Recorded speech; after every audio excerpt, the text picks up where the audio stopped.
I'm Crystal Keating, and you're listening to the Johnny and Friends Ministry podcast. I love sharing real conversations about disability and hope, and also offering practical resources to help you build a more inclusive church and community. If you have a question for me or are interested in any of the resources that have come up in our conversations, you can find them all at johnnyandfriends.org/podcast. Well, you know I love hearing people's stories, especially stories about how someone gets involved in serving families impacted by disability. And on today's episode, I have the privilege of speaking with Jeannie Wronski, someone who plays a vital role in the network of support for special needs families. Jeannie has a fascinating job as a pediatric occupational therapist. Although her work is centered on the physical aspects of a child's development, Jeannie really focuses on the whole child, and actually the whole family. Her passion is not just to meet the physical needs, but also emotional needs of a child and their parents. Listen in to hear Jeannie share about her experience as a pediatric OT and the importance of supporting the whole family.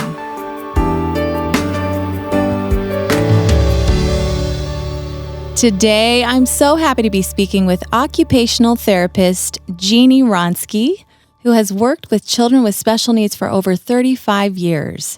And 30 years ago, she began providing therapy for children and their families at the Intervention Center for Early Childhood.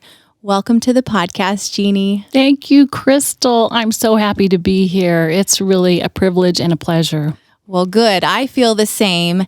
And as you know, I first became interested in your story and in your work after hearing you speak at a disability conference a few months ago.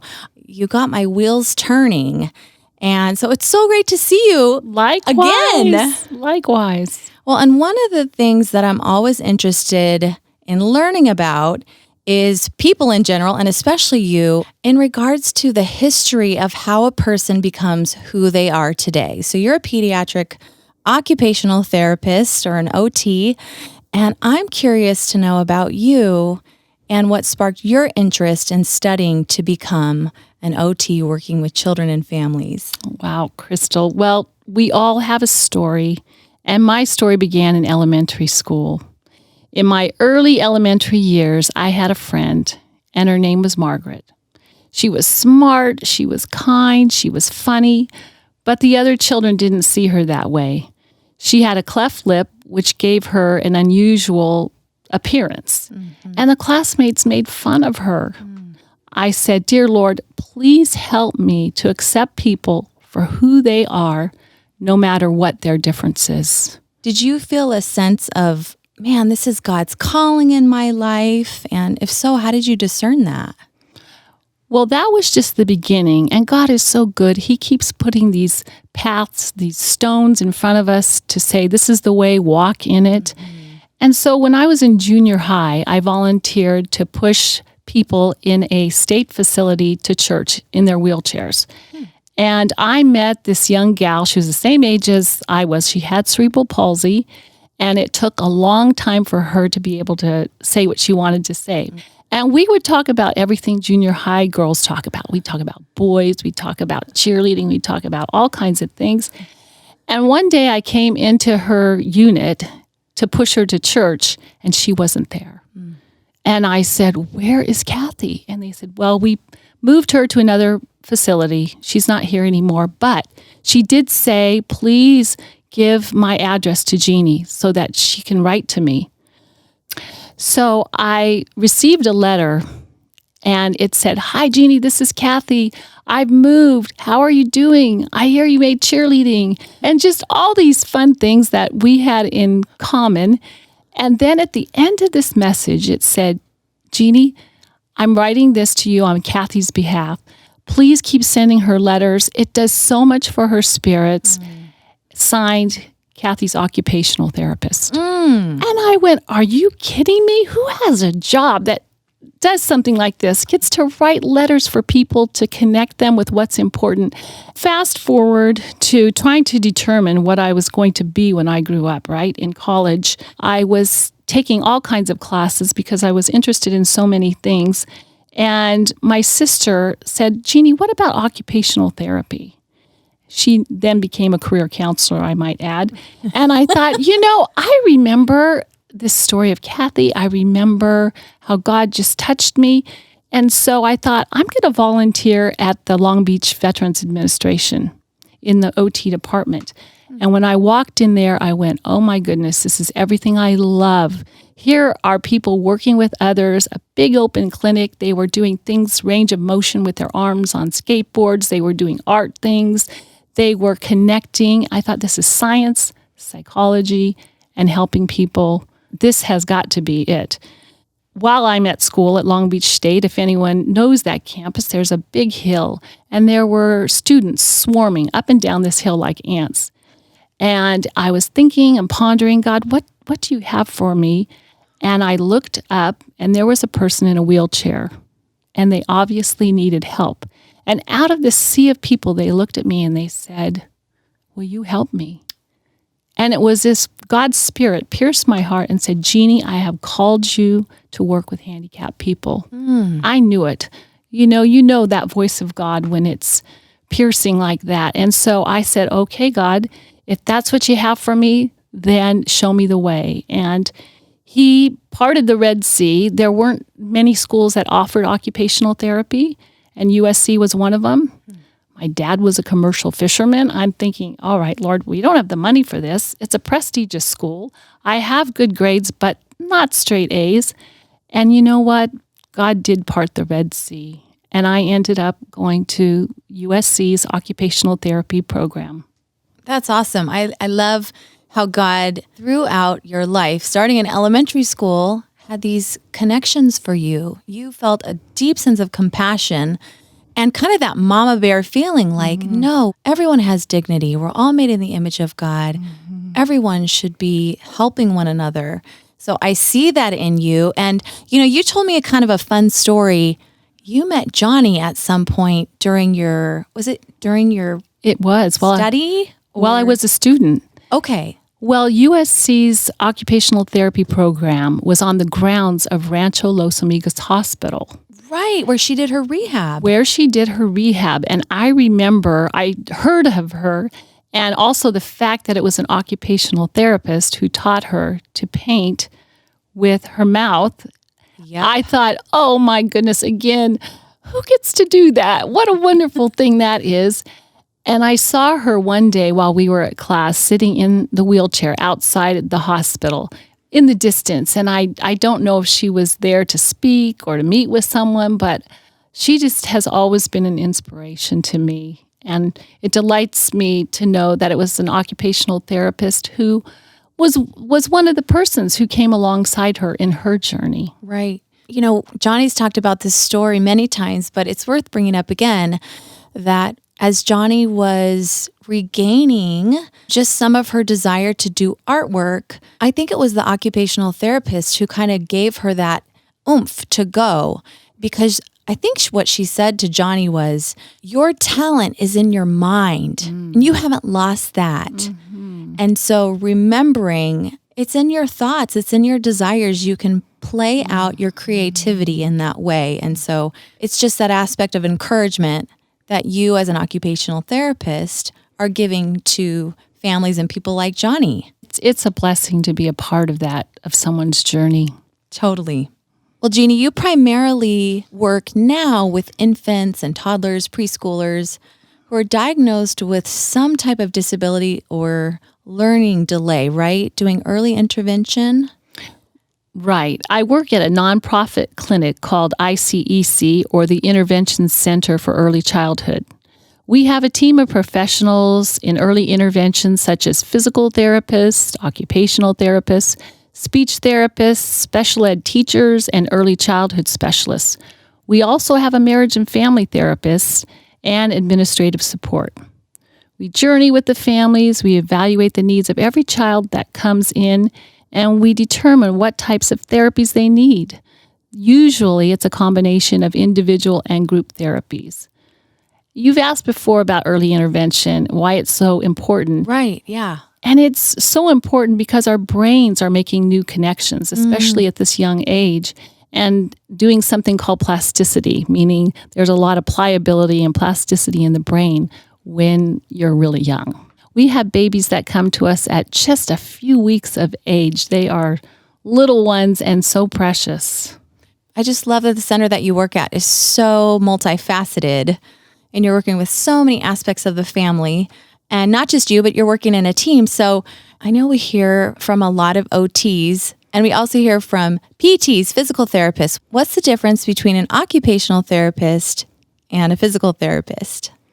Crystal, I love this question, and it really makes me chuckle because so many people really don't know. When you say physical therapist, people know, it has something to do with your body and how you move. When you say occupational therapist, people think, really vocational? Are you getting people jobs? And then when I say I work with babies, they're like, wow, the job market really, you have to start young, don't you? And so let's start with what occupational therapy is.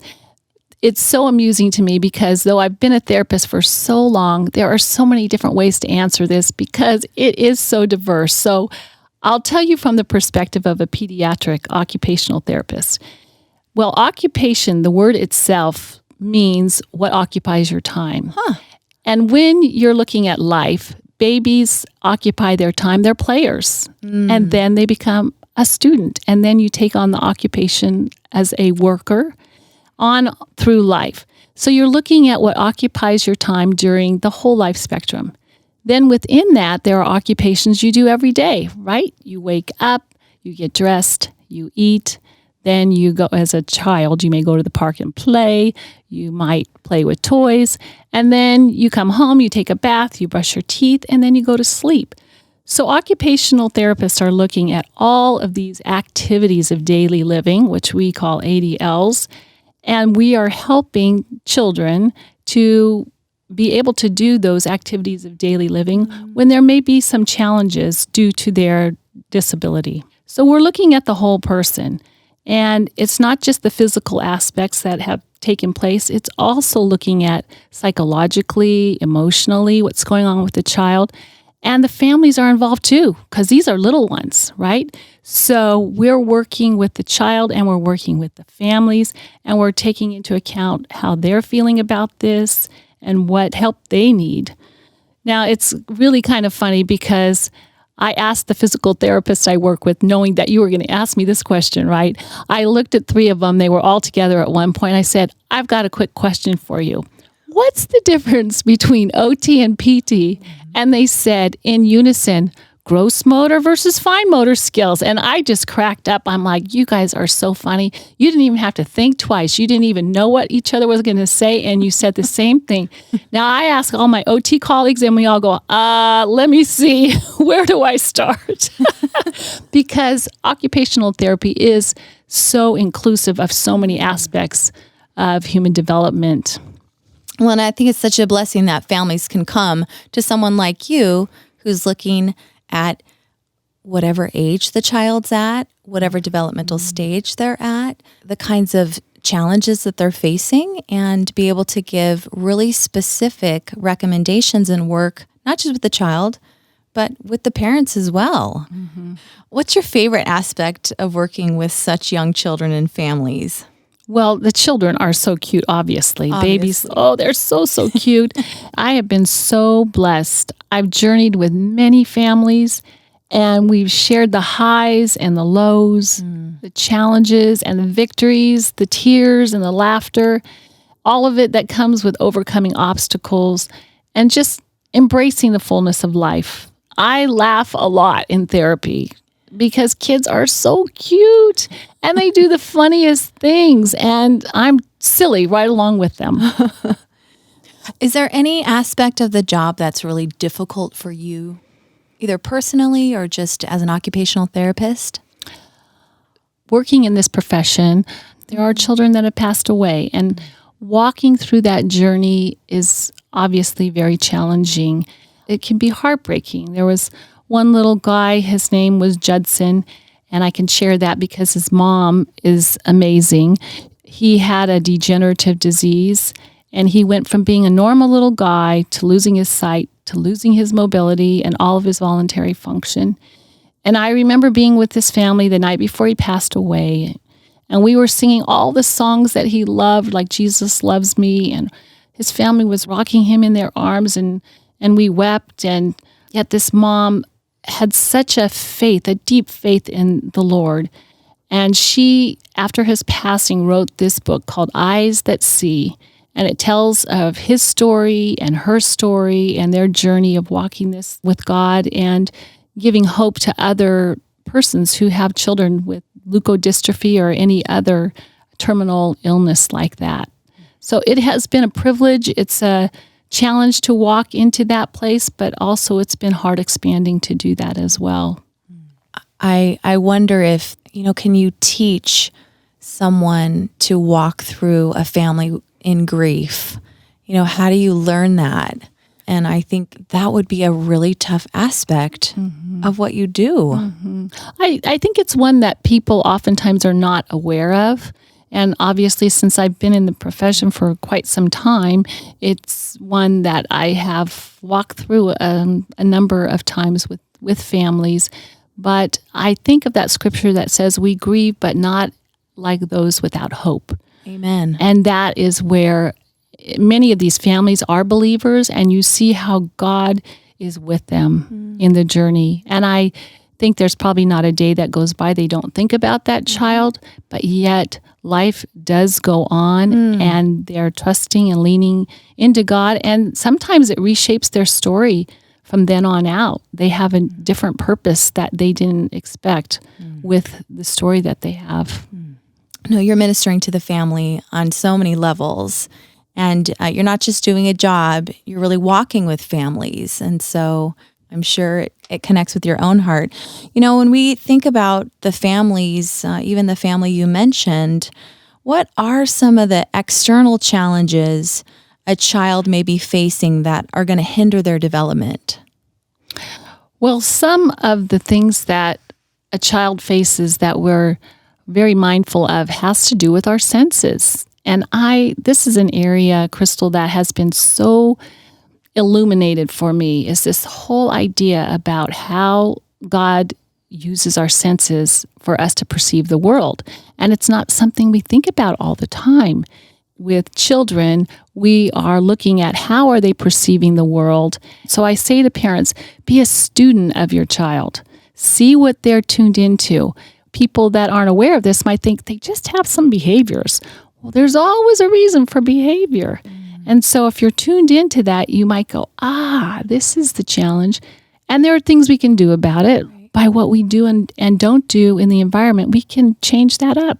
How do you teach parents to help a child to be comforted and comfortable and feel safe and secure? That's a great question. And we just come right alongside the parents and show them different ways of holding the child. It's interesting because many times when there's a child with a disability, people feel like handling them with kid gloves, right? Yeah, that's light true. touch. I'm not going to hold them. I'm just going to brush them slightly and maybe they'll be okay. And then sister touches a child, says, I don't know, your baby doesn't like me. It's like, no, it's because of the way you're touching them. Just give them a nice firm hug and they're going to be okay, right? But there's different strategies, and a lot of it has to do with firm, reassuring touch. Many children have difficulty sleeping because their nervous systems are such, especially if they're immature nervous systems. They wake up a lot, any small little thing, they're kind of jittery perhaps.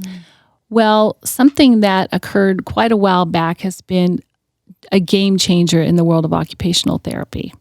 So there is this woman, and some of you may have heard of her. Her name is Temple Grandin. Yes. She is a person with high-functioning autism. She has Asperger's. And Crystal, going way back after my OT schooling, I heard her speak in a small group of people. And she was explaining to us what it was like to have these fits of rage. So Temple would go to her aunt's farm in the summer as she was growing up. And her aunt had cows and other animals. And sometimes Temple would just go into these fits of rage. And one day when she was having a fit of rage, she said to her aunt, put me in that stanchion, the one that would hold the cows whenever they were doing any shots or anything, and the cows were so calm. And her aunt said, Explain a stanchion. A stanchion is something that comes like wood. It holds the cow in place. And in my mind, I'm thinking it's wood. On either side, just imagine something coming on either side of you and holding you still. That's what it did. And so she would say, put me in this stanchion. And her aunt said, no way, I'm not putting you in that. And Temple just pleaded with her. So finally, she did that. And immediately, Temple felt relief because she could feel her nervous system calming down. So from that, she developed a hug machine where she could apply deep pressure whenever she needed it. She used that when she went to school. And she's become such an advocate for the power of deep pressure calming the nervous system. So from that, as therapists, we started using weighted vests. And I just laughed because back in the day, we even put lead shot in these vests, or we would use sand, or we would use beans. We would use whatever we had. And now it's evolved, but weighted vests sometimes are very helpful for kids that need a little more pressure. Weighted blankets are another amazing thing. And I'm thrilled to see that this is more common on the market. The principles are the same. The physiology is the same. It just helps the nervous system calm down. So we use Zackies, which look like a hand in the NICUs. They use the same principle of weight around babies to help them feel secure. And even Thunder shirts for dogs. What's that? Well, it's these little shirts that are like compression shirts you put on the dog, and that helps them calm down for 4th of July when there's fireworks or sounds that are making them nervous. Well, I tried it on my dog, and he looked humiliated. Why are you putting this on me? Oh, dear. But it was amazing. He calmed down. I thought, well, it works. Wow. So the firm pressure does something to our central nervous system. Yes. Okay, let's talk about something fun. You talked about singing and playing, and I know this is something that you're passionate about. I mean, we're talking about firm touch or weight that can reduce anxiety. And I've heard that playing and singing also help in teaching children and reducing anxiety and building confidence. All of those things come together, and that's what you do. I mean, you come in the room and you're singing songs with mom. Talk about that a little bit. Oh my goodness. This is the most fun part of my job. Sometimes we'll say we get paid to play because children's occupation is playing. That is what children do, and that's how they learn. And so many times parents will come in, well, I just want them to learn how to stack blocks, or I want them to learn how to do this or that skill.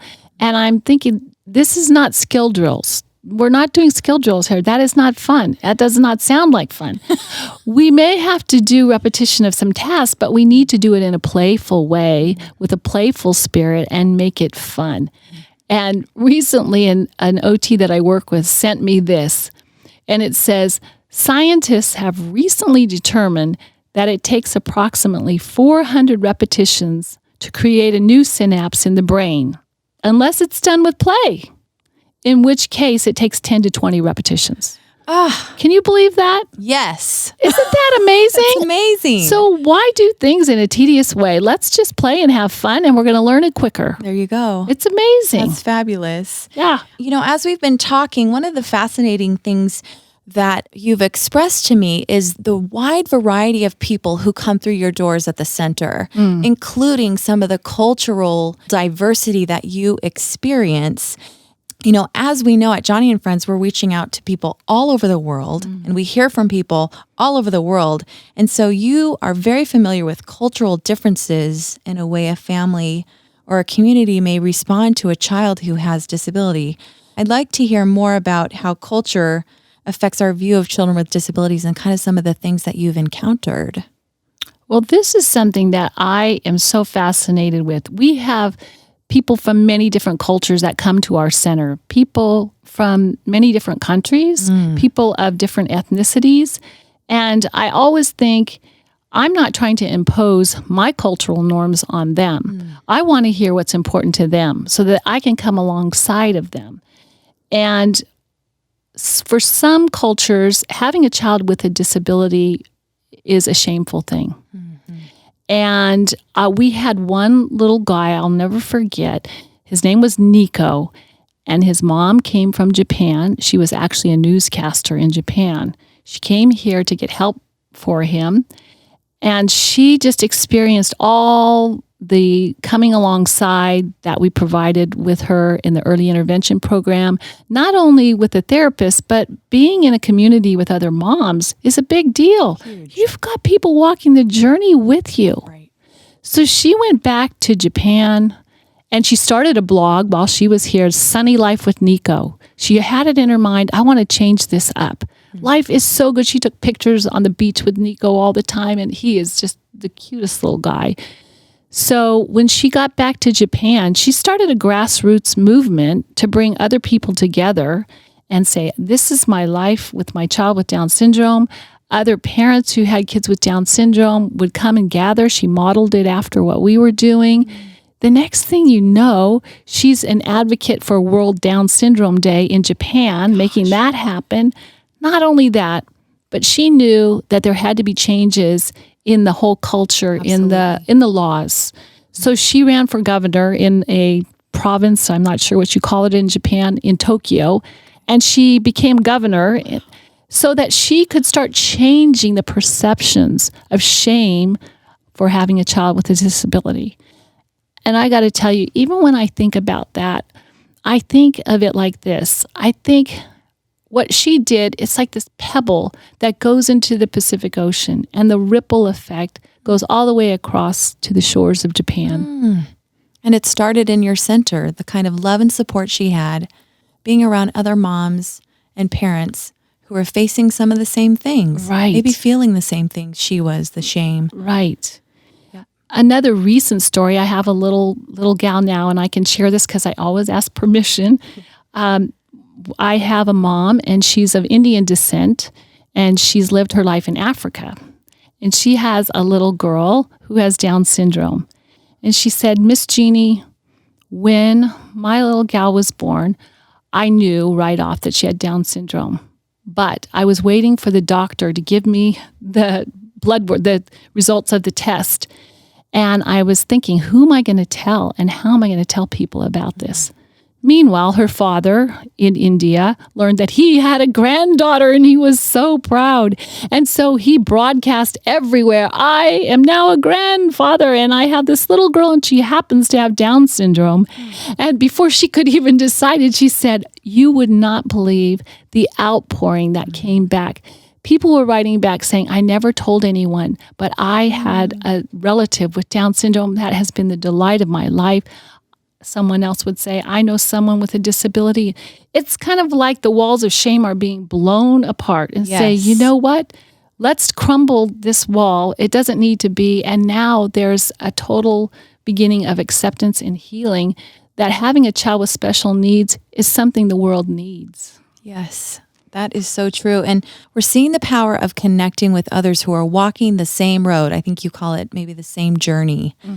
And, with our podcast, we're always thinking about the church and how can we equip the church? That is the mission of Johnny and Friends. So is there a way to bridge the gap between the families you serve and our local churches? I mean, how can the church come alongside these young families impacted by disability? What I have seen is that for those parents who have kids with special needs, involvement in the church is really important, but it can be challenging. Some churches have disability ministries and others have nothing. Some are aware of the need, but they don't know where to start.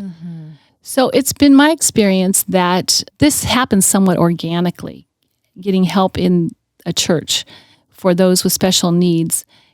Getting something going is not always easy, especially in the midst of everyday life challenges.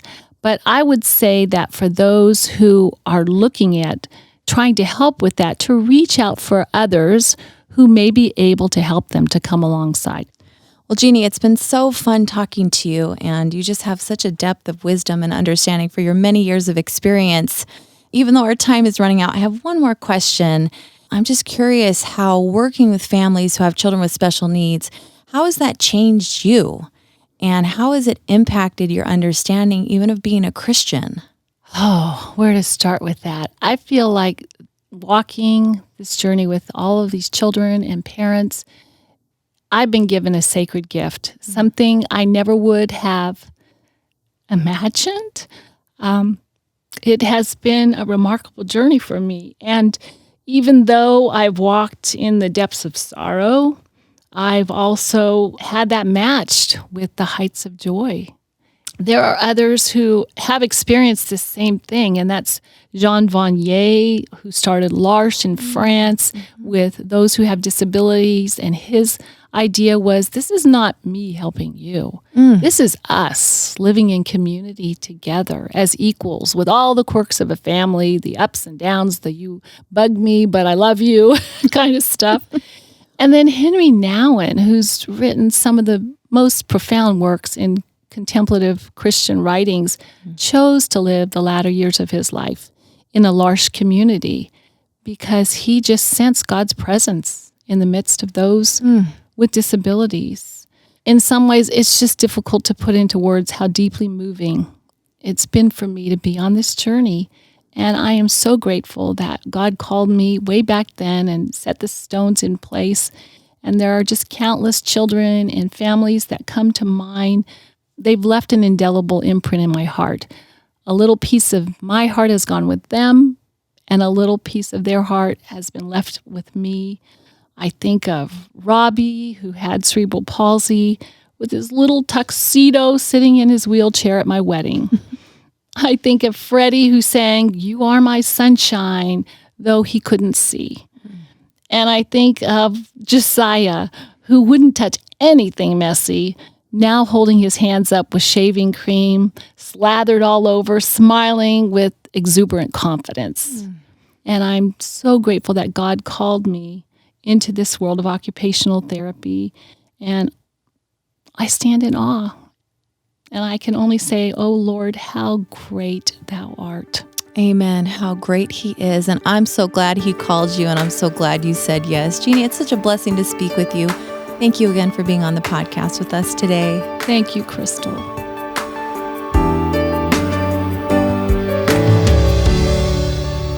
What an interesting conversation with Jeannie. As a pediatric OT, she's not just focused on the physical aspect of a child's growth and development, but also on helping families bond and connect, meeting the needs of the child and the whole family. And on the past few episodes of the podcast, we've been focusing on helping families thrive by showing parents ways to identify the love language of their children so they can meet their emotional needs. Once a parent or a teacher, counselor, or therapist recognizes how a child responds to love and care, they can fill that child's love tank and help that child thrive. If you'd like to read more about love languages, please visit johnnyandfriends.org/podcast to download a free chapter of the book, Sharing Love Abundantly in Special Needs Families by Dr. Gary Chapman and Jolene Philo. Thank you so much for listening to our show this week. If you've enjoyed this episode, be sure to rate our podcast on your favorite app or send me a note at johnnyandfriends.org/podcast. And join me again next week as we talk with Carrie Jones and Gina Spivey about their creative ways of making the gospel accessible to all kids, regardless of ability. I'm Crystal Keating, and this is the Johnny and Friends Ministry Podcast.